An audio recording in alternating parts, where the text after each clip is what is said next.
Hello Yugandhara madam. मला असं सांगायचं होतं की आज माझा दुसरा दिवस होता क्लासचा. क्लासमध्ये योगनिद्रा तुम्ही शिकवताय आणि त्यामध्ये तुम्ही इतकं छान सेशन घेतलं आजचं.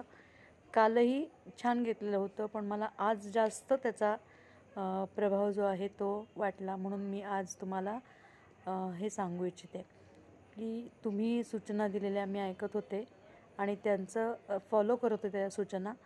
मी ना झोपलेली होते ना जागी होते, पण ती जी वेळ आहे, जितका वेळ तुम्ही सूचना दिल्या आणि आम्हाला योगनिद्रा शिकवली, त्या काळामध्ये खूप मला प्रसन्न वाटलं. उठल्यानंतर चेहरासुद्धा एकदम फ्रेश वाटला मला आणि एकूणच जो परिणाम होता तो काही काळ बराच वेळ मी बसून राहिले त्यानंतर आणि त्यामुळे खूपच छान वाटलं मला आणि त्याबद्दल खूप खूप धन्यवाद, आभार.